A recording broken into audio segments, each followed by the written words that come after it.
We're here today with Patrick, the chief scientist at Loop AI, and it's great to meet you. I've been following Loop for a little while here and trying to get up to speed.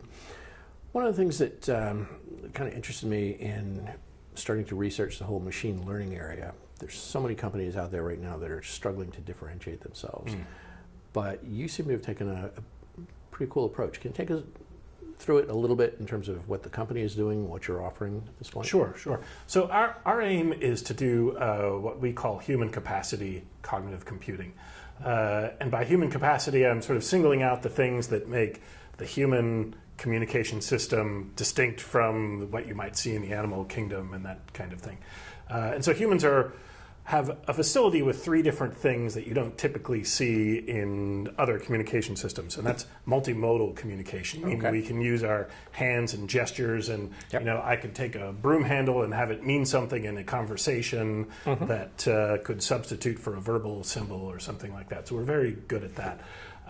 We also have this facility with symbol recursion, where we're able to take a symbol and fold it into a function and take the output of that function and fold it into another function, which gives us a very rich and complex sort of syntactic capability and also semantic capability. And you don't see this anywhere else in the animal kingdom. And because of that, we have what's called sort of what they call discrete infinity, which is just the finite use, the infinite use of finite means, right? So we only have the letters A through Z and a certain number of words in our vocabularies, and yet we have an infinite number of possible generations that we can make out of that. So the thing with machines is, machines generally use sort of a finite use of finite means. And what we're trying to do is break machines out of the confines that they have currently with language understanding systems and introduce these multimodal and recursive systems into a cognitive computing platform that'll be able to understand language the way that we do. We approach it using deep learning and then a number of other techniques that we'd sort of developed over time. Bart Peintner, the CTO, and I worked together on some very big artificial intelligence projects sponsored by DARPA and ONR and another number of these sort of big organization projects where a lot of effort and a lot of teamwork go into it, and these are sort of like they're equivalent to like the Human Genome Project of artificial intelligence.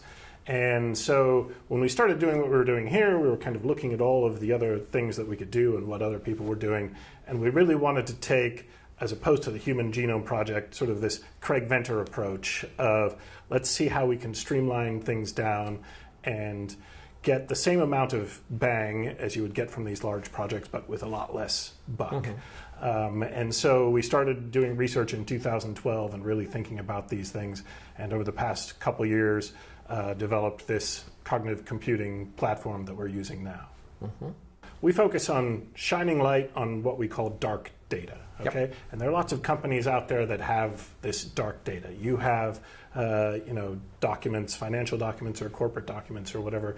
You've got emails from people in and out of the company. You've got customer support forums and emails and tickets and that sort of thing.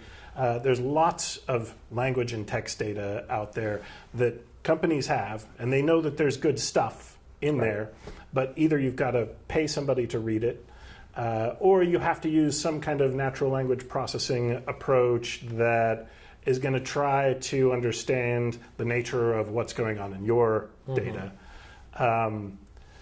Or it just has to remain dark. And so what we try to do is to take that data and to provide a structured representation of that data that you can then hand to your data science team and have them use that for the things that they want to do. So the thing that distinguishes us is the fact that we're really able to understand that data within its own context. Okay, so a lot of natural language processing techniques start with some model of the world and of a particular language. They make a bunch of assumptions about what things are supposed to mean in the context of that data. And then they try to get at what you're getting at, but starting from all those assumptions. Our system starts from scratch, and it doesn't start with any assumptions about what your data looks like. It doesn't even make assumptions about what language you're using, because there are companies out there that have documents that switch quickly from one language to another. It might go from English to Tagalog and back again in the middle of a sentence, and you don't want to make assumptions about what language that's in or what language you expect it to go into. You want to have a system that can actually just learn that kind of thing as it's going along. And so that's the real distinguishing factor with us, is we have something that is language independent and that doesn't depend on certain assumptions that you would make about the data. The other side of this is that because we don't make these assumptions, we do need a lot more data than you might need if you were using natural language processing. So the companies that we tend to be working with right now are Fortune 1000 companies that already have a lot of this data. And we can bring them a system and say, put this in your data center. We have a GPU appliance that people can rent from us and put in their data center. And then they plug in their own data, hopefully lots of data, and from that begin to learn about what's in that data. Okay. So when we first started, we kind of thought that we would do a cloud-based approach, perhaps have our own farm of GPU servers that would sort of do all the distributed processing, and people could just feed their data into it. But when we got out there into the market, we discovered that there are lots of these larger companies that have a lot of this data, and they really want to know what's in it, but they do not want to send it into the cloud.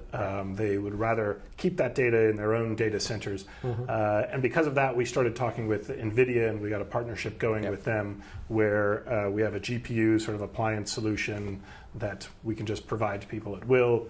They license it and can keep it on site for as long as they need to use it. Your technical approach in terms of the way you're handling language processing, not as a traditional NLP. What's the unit that gets analyzed? Because if you're mixing languages, that's cool. This kind of harkens back to what we were talking about at the beginning about the human capacity understanding, and that you have to have this recursive system, which means symbols are going to be folded in with other symbols. Right. So you might have certain atomic elements, but at the most part, what's kind of going into your representational space might be at different levels of the hierarchy. Okay. The main idea here is for us to be able to kind of learn things as data is coming in, as the system is going along. I like to think of it like, let's say that you don't know anything about gardening. You decide that you want to learn about it, so you pick up a book or you order one on Amazon, and you start reading, and as you're going through, certain concepts are presenting themselves to you, and in the beginning, you might not be able to distinguish those concepts to you very well. An evergreen is an evergreen, but you don't know the difference between a fir and a conifer and that kind of thing. But as you acquire more information, these distinctions become more clear to you. You're able to separate out concepts, and the space gets larger, and things become separated in that space. So that's how, more or less, sort of a high-level view of how it's done. One of the distinguishing features of this approach is that as more data comes in, it's learning and sort of changing its ideas about what the world is and what things mean in that world. And so, for example, there was a time when TVs didn't have Wi-Fi. And if you were just analyzing consumer electronics data, and suddenly TVs and Wi-Fi start to be talked about within the same context, you slowly learn that Wi-Fi can now be a feature of televisions. Okay. And so that's the approach that we have of learning with the world as it changes, changing that model, as things change. And another important aspect of this is it's doing it in an unsupervised way. So you don't have people coming in and making labels, going through all the labor of saying all right, we want to label this as a television given these features and that sort of thing. So those are sort of two big selling points for us, is the fact that it's unsupervised. We've streamlined sort of this whole process. We don't have to have 6 months, 12 months of lead time and annotation and consulting with experts and that sort of thing. Well, thank you for joining us. And thank you. It's been a pleasure. I look forward to hearing more. Me too.